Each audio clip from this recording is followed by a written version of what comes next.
So give us a whole detail about Revelations, because Revelations, I mean, I find it funny that that now with the videos that are being a lot of times when we put videos up, I mean, we put ads on there.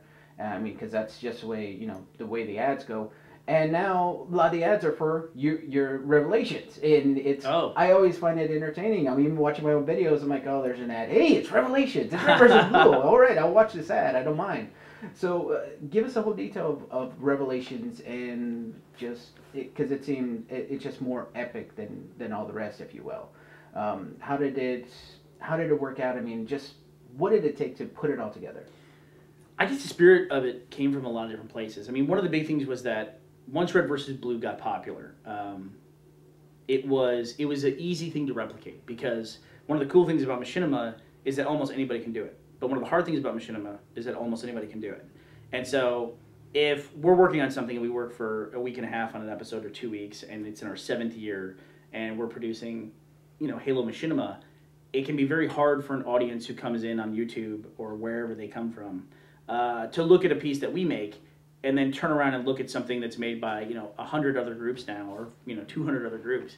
A lot of them, it just looks like a Halo cartoon to them, and they don't really know how to differentiate between it. So we find ourselves with when there wasn't really a lot of people doing this when we first got going. Now we have to do something to differentiate, something to stand out from the crowd. And so we always have to kind of move forward, always have to evolve a little bit and do cool things and try new things. And so that was the spirit of Revelation. It was the last episode, essentially the last installment of a trilogy. And so we knew we wanted to do something huge. Knew we wanted to do something really big. We felt we had a great story. And so we thought, well, what can we do to punch it up even more? And, why not take some of the characters who are central to that story and show them the way that we've described them?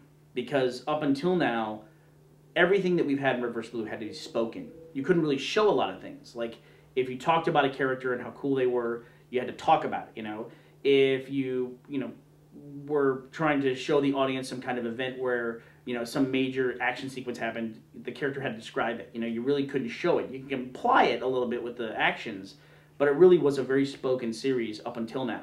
And we wanted to have some sequences where it's, okay, now we're going to show you stuff that we've talked about. We've told you Tex is a badass. Here's a whole episode to Tex being a badass. It doesn't happen. It doesn't have to happen off screen. It can happen before your eyes. So that was very refreshing for us, and the audience really liked it as well. Have you gotten any flack over some of the jokes? I mean, there's one joke I love because it still makes me laugh, but it's one of those jokes that just makes you like, ouch. It's the one where it's like, I forget exactly what it's saying, but one of them says, "I'm a pacifist," and is that something that isn't that something that baby sucks on? And then no, that's a pedophile. Right. So what are some of those have you taken some flack for, or if any? Yeah, I think we've made some jokes. I think the approach of Red vs. Blue is always, we realize that this is somebody else's world that we're messing around in, so we don't try to make we try not to make it too blue in that sense. Like, we try not to take advantage of other people's trust, like Bungie and Microsoft. But at the same time, we can get away with a lot, I think, because we've established that these characters are not what they look like. They're not Spartans, and we've never had any confusion with that, which is great. Like, we've never had anybody in the history of Red vs. Blue say, yeah, I bought this Halo DVD. I thought it was a game, but it turned out to be this dumb, like, guys running around and yelling at each other. We've never had that. Like, we've never had any confusion in that sense. And that's been good, and I think it's always a great approach of, no matter how offbeat the humor gets, it's always based on the fact that it makes fun of the guys. Like, they don't talk down to anybody. They don't talk down to the audience. They don't talk down to people that like Halo. They don't talk down to Halo itself. It's always the guys at the base level. They're just the idiots. So I enjoy that. I like the idea of morons in extraordinary situations, where you take average people and you put them in space armor and put them in the middle of a galactic battle. They're just still your everyday average idiots, these guys, they have not risen to the occasion in any sense. So what is next? What's next for you guys? Well, Red vs. Blue is still growing strong. We're, very pleased and very surprised at the same time that, after 8 seasons, we still have tons of people showing up to watch Red vs. Blue. We have been doing a series of shorts for live action. We call them our RT shorts, but it's mainly to kind of get our chops for live action filmmaking. We want to do more live action stuff.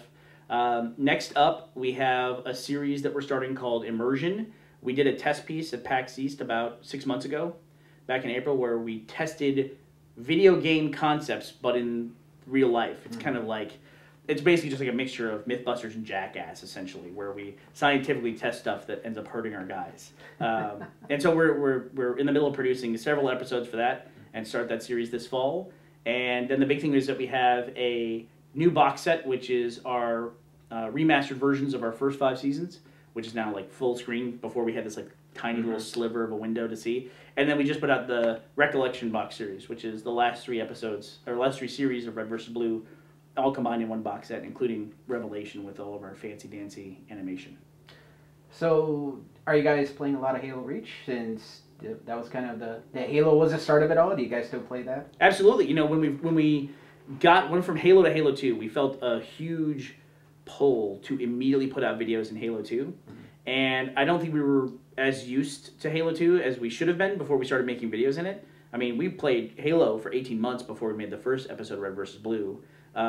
We played Halo 3 for 7 months before we put out the first episode of Reconstruction, which is Season 6 of Red vs. Blue. So we think that's the best approach. So right now we're playing the hell out of Reach and having a blast. And then when that phase is over, I don't know when it's going to be over, it's going to last forever. Then we'll get into more of the exploration of like knowing the space and like, okay, what do we want to do with this? Can we have some fun with this, and what can we do? But you know, the way Reach is lasting, that's probably, who knows, a year away at this point. It seems like that. Yeah. Well, Burnie, I want to thank you for your time. It's been great to hang out here at the Rooster Teeth office, and again, it's just a gamer's paradise with all. I mean, there's an arcade cabinet right just to the right of us, and then there's tons of games that are just like a few feet away. So it's been great, and we want to thank you for that. Letting us do the interview with you. Well, thanks for talking to me. I appreciate it. All right.